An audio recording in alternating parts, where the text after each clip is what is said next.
마가복음 9장 말씀을 통해 우리를 향한 하나님의 뜻을 함께 살펴보며 기도의 제목을 잡고자 합니다. 마가복음 9장 14절 위에 소제목에 보시면 귀신 들린 아이를 고치시다 라고 되어 있습니다. 오늘 예수님께서는 우리의 믿음과 또 기도의 능력을 강조하십니다. 오늘 말씀을 통해 우리의 믿음을 돌아보며 또 우리의 기도의 능력을 깨닫는 저와 성도님들 되시기를 주님의 이름으로 바라겠습니다. 오늘 우리가 읽은 14절부터 29절까지의 단락은 말 못하게 하는 것 귀신 들린 아이를 예수님께서 고쳐주시는 이야기입니다. 14절부터 16절 말씀 다시 읽어드립니다. 이에 그들이 제자들에게 와서 보니 큰 무리가 그들을 둘러싸고 서기관들이 그들과 더불어 변론하고 있더라. 온 무리가 곧 예수를 보고 매우 놀라며 달려와 문안하거늘 예수께서 물으시되 너희가 무엇을 그들과 변론하느냐라고 말씀합니다. 제자들이 서기관들과 변론하던 중에 예수님이 나타나자 무리들이 예수님께 달려가서 맞이했다. 이 내용은 이제 마가복음에만 등장합니다. 여기서 변론하다는 말은 논쟁했다라는 뜻입니다. 서기관들이 제자들을 향해 집요하게 추궁하며 논쟁하고 있었음을 나타냅니다. 이렇게 제자들이 서기관들과 논쟁이 벌어져서 궁지에 몰려있는 그 상황에서 예수님이 나타나자 무리가 놀라게 됩니다. 예수님께서는 제자들과 서기관들이 무엇으로 너희가 논쟁하고 있는지를 묻습니다. 본문 17절과 18절에 보시면 무리 중에 하나가 대답하되 선생님, 말 못하게 귀신 들린 내 아들을 선생님께 데려왔나이다. 귀신이 어디서든지 그를 잡으면 거꾸러져 거품을 흘리며 이를 갈며 그리고 파리해지는지라. 내가 선생님의 제자들에게 내쫓아 달라 하였으나 그들이 능히 하지 못하더이다 라고 대답합니다. 제자들은 말 못하게 귀신 들린 아이를 고치는 일에 실패했습니다. 그로 인해 서기관들에게 논쟁을 겪고 있습니다. 병행구절인 누가복음 9장 38절에 보면 무리 중에 한 사람이 소리질러 이르되 선생님, 청컨대 내 아들을 돌보아 주옵소서. 이는 내 외아들이니이다 라고 말씀합니다. 아들은 말 못하게 하는 귀신에 들렸을 뿐만 아니라 하나밖에 없는 외아들이었습니다. 하나뿐인 아들이 귀신에 들려 고통 중에 있는데 예수님의 제자들이 치료하지 못하자 그 아버지의 마음이 너무도 힘들었을 것입니다. 아이의 아버지는 제자들에게 아들의 병을 치유해 달라고 요청했으나 제자들은 치유하지 못했습니다. 오히려 서기관들에게 논쟁거리만 제공하고 말았습니다.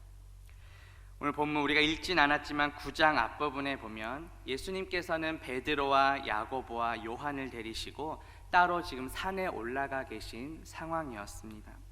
본문에 나오는 제자들은 그 나머지 9명의 제자들을 가리킵니다. 아이는 귀신에 사로잡혀 거꾸러지고 이를 갈며 파리해지고 있습니다. 예수님의 그 남은 9 제자들은 귀신을 쫓아내는 일에 실패했습니다. 그러자 예수님이 어떻게 대답하십니까? 본문 19절에 보시면 대답하여 이르시되 믿음이 없는 세대여, 내가 얼마나 너희와 함께 있으며 얼마나 너희에게 참으리요, 그를 내게로 데려오라 이렇게 말씀하십니다. 제자들과 또 당시 이스라엘 백성들의 믿음 없음을 보시고 예수님께서 탄식하십니다.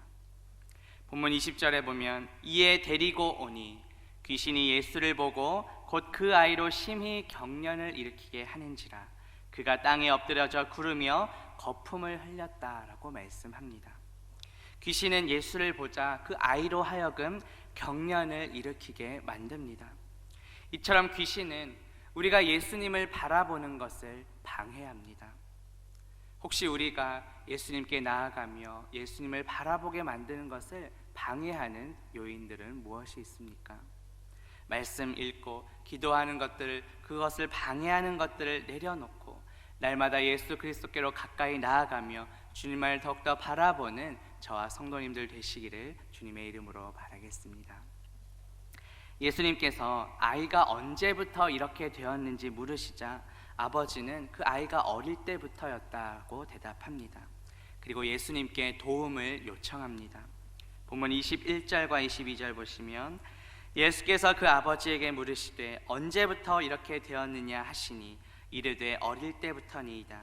귀신이 그를 죽이려고 불과 물에 자주 던졌나이다. 그러나 무엇을 하실 수 있거든 우리를 불쌍히 여기사 도와주옵소서라고 말씀합니다. 아버지는 이미 앞서 제자들이 한번 실패했기에 어쩌면 의심하는 마음이 있었을 것입니다.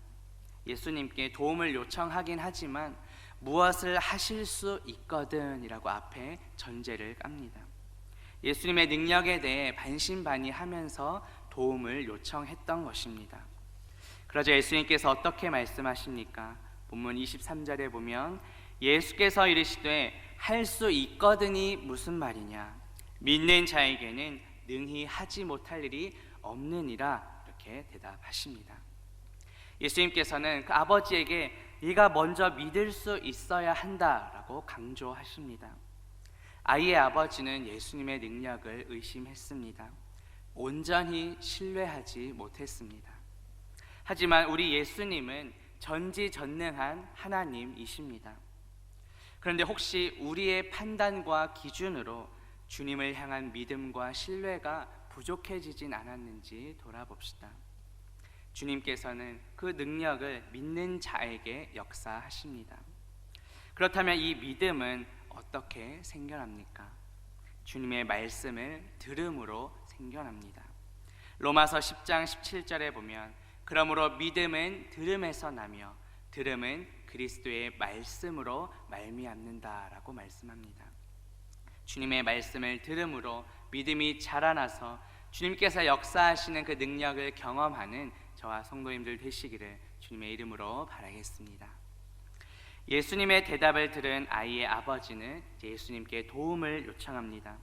본문 24절에 보면 곧 그 아이의 아버지가 소리를 질러 이르되 내가 믿나이다.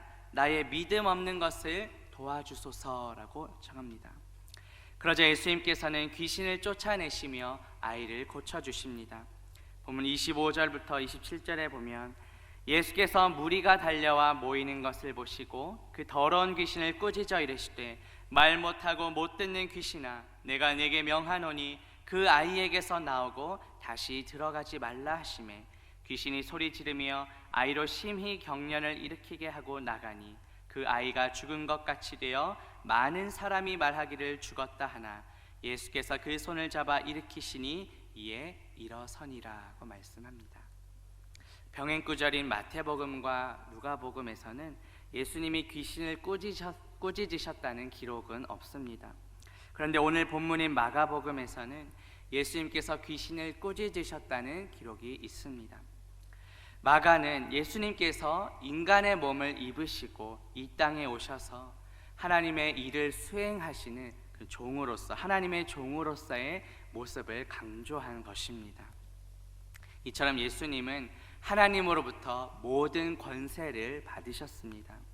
그렇기에 귀신도 꾸짖으시고 내쫓으실 수 있는 것입니다. 그리고 예수님께서는 그 귀신이 다시는 들어오지 못하도록 명령하셨습니다. 우리 인간 의사는 고치더라도 점진적으로 고치고 또 다시 재발되는 경우도 생깁니다. 그러나 예수님은 전지전능한 하나님이시기에 즉각 고치십니다. 그리고 다시 재발되지 않도록 완전하게 치유하시는 분이십니다. 이렇게 아이를 고치신 후에 예수님께서 집에 들어가시자 제자들이 묻습니다. 본문 28절 보시면 집에 들어가심에 제자들이 조용히 묻자오되 우리는 어찌하여 능히 그 귀신을 쫓아내지 못하였나이까? 라고 묻습니다. 마가복음 6장 7절에 보면 12제자를 부르사 둘씩 보내시며 더러운 귀신을 제어하는 권능을 주시고 라고 말씀합니다. 이미 제자들은 예수님으로부터 귀신을 제어하는 권능을 받았었습니다.